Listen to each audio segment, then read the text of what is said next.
In a few days, the 2026 cycling season kicks off in Australia with the Tour Down Under. It's the first UCI World Tour race of the year, and for about 18 teams, it's a chance to start collecting something more valuable than prize money: UCI points. Because here's the thing about cycling's top division: your place isn't guaranteed. Every 3 years, teams are evaluated, and some teams get relegated. Welcome to the UCI World Tour, where staying at the top is almost as difficult as getting there. Let's start off with the basics. The UCI World Tour is basically cycling's top tier division. It consists of 18 teams and around 38 races. These races are spread out over the entire calendar. But unlike football or basketball, where players play in a league, cycling teams travel the world competing against each other at different events. This could be from scorching Australia in January, to freezing Belgium in March, all the way to China in late October. The system works like this. The UCI, that's the Union Cycliste Internationale, that's cycling's governing body, they grant World Tour licenses to the best teams. These licenses come with a crucial privilege: automatic entry to World Tour races. That matters because there are 38 World Tour events, and there are only 18 guaranteed spots at each one.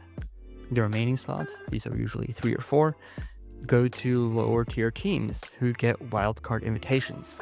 So you've got 3 levels. So you got the UCI World Tour, the UCI Pro teams, those are the second division teams, and then you have the UCI Continental level. Below that, you also have club level, but we're not going to get into that right now. Only World Tour teams get that automatic entry in the biggest races. Everyone else is fighting for invitations, although there are some exceptions, like the fact that the 2 highest ranked non-World Tour teams of the last 3-year cycle also get automatically invited. These teams then also have the freedom to decline these invites to World Tour events, which some of them do. But now I hear you thinking, what is this 3-year cycle that you're talking about? This is where things get interesting, because those World Tour licenses aren't permanent. Every 3 years, the UCI evaluates all the teams. They look at 2 main things: sporting performance and financial stability. The sporting side itself is brutal. The UCI ranks every team based on points accumulated over those 3 years. These points come from race results, so that's going to be stage wins, general classifications, one-day points races. Everything counts. At the end of the 3-year cycle, the bottom 2 teams in the rankings face relegation. Meanwhile, the top pro teams, those second division squads, can apply for promotion to the World Tour. And we've seen it happen at the end of the most recent cycle, which was at the end of last season. Cofidis has been relegated, and Arquea simply folded because they couldn't maintain World Tour status, accompanying with its financial burden. Right now, we're at the start of a 3-year cycle that runs from 2026 to 2028, which means that every race this year, starting with Tour Down Under, feeds into a running tally that could determine which teams are still in the World Tour come 2029. Obviously, this creates tremendous pressure, because losing World Tour status doesn't just mean missing out on prestige. It means losing automatic entry to those biggest races like Tour de France, for example. And that makes you a lot less attractive to sponsors. And that brings us to the real problem. Let me show you how this system actually works, because it influences everything about how teams race. Different races award different points. The Grand Tours, the Tour de France, Giro d'Italia, Vuelta a España, offer the most points. The monuments come next, then 1-week stage races and smaller classics. You also have non-World Tour races where you can collect points. Those points are quite small in comparison. Your finishing position determines how many points you get. Win a Grand Tour stage, big points. 5th overall in a 1-week race, smaller points. 10th place in a smaller 1-day classic, even smaller points. But it all adds up. But here's where things get a bit strategic. Teams need to decide. Do we focus on winning the biggest races, or do we spread our riders across a calendar to accumulate steady points? Some teams have superstars who can win Grand Tours and monuments. Those riders generate massive amount of points in a few key races. Other teams don't have that luxury. So what they do instead is that they send their strongest rider to a lot of smaller races in the hope that they win basically all of them. And they do this consistently throughout the year to get as many points as possible. But this creates pressure on the riders too, you know. If your team is struggling in the rankings, every race becomes critical. You're not just racing for stage wins or personal glory, you're racing to keep your team in the World Tour, which means keeping your job.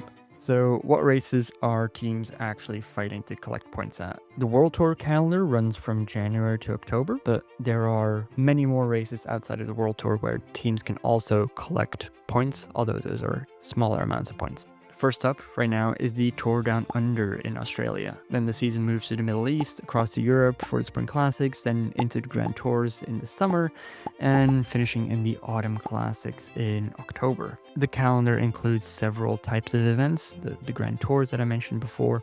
You have the 5 monuments, the one-day classics that have been around for around a century, and then you have the 1-week stage races scattered throughout the year. And then, of course, you have various other one-day classics and semi-classics. One thing that's interesting about the World Tour is that it has tried to go global with races in Australia, Canada, China, but the sport's logistical center remains in Europe, mainly Belgium, France, Italy, Spain, although it's slowly getting more spread out with, for example, the Copenhagen Sprint being added as a one-day World Tour race in 2025. It does cause some questions that the team have to answer. Do you send your best riders to Australia in January, or save them for a later start in the season like Paris-Nice in March? Do you prioritize the Giro d'Italia or the Tour de France, where you can have the most chance of success? Every decision affects your points total. And remember, you need to sustain this for 3 years until the next cycle. All of this, the points, the relegation system, the calendar, exists within a very tight economic reality. To hold a World Tour license, teams need to prove they have a minimum budget of around 15 million euros per year. They need bank guarantees, proper rider contracts, and evidence they can operate for the full season. But here's one of the big problems in cycling. Teams don't generate much revenue directly. There are no ticket sales, no broadcasting rights going to teams. Prize money barely covers operating costs. Teams survive almost entirely on sponsorship. A company pays millions to put its name on jerseys, hoping that the exposure during televised broadcasts justifies the investment. Now, let's connect the dots. You need sponsors to afford a World Tour license. You need a World Tour license to race at the biggest events. You need to race at the biggest events to get sponsors exposure. And you need UCI points to keep your World Tour license. This is why the UCI points matter so much. It's not just about sporting pride, it's about survival for these teams. A team that gets relegated loses access to the Tour de France, loses sponsors visibility, and probably loses a sponsor entirely, which means riders lose their job, staff loses their jobs, the entire operation can just collapse. So when the Tour Down Under starts in a few days, teams aren't just racing for stages or the GC. They're racing to start their 2026 score tally, to build towards 2027 and 2028 to ensure they're still in the World Tour when the next evaluation happens. The UCI World Tour is more than just a calendar of races. It's a system that creates constant pressure on teams to accumulate points, on riders to perform consistently, and on sponsors to justify their investment. Is it perfect? Absolutely not. The relegation system creates instability. The points race can distort sporting decisions. Teams operate in what's basically a gig economy despite being in cycling's top division. So when you watch the Tour Down Under later this week, you're not just watching teams race. You're watching teams start a 3 years battle to survive. If you want more deep dives into how cycling actually works beyond who just won today's stage, subscribe to Domestique and also visit domestiquecycling.com. We'll keep explaining the sport that matters. Thanks for watching and see you next time.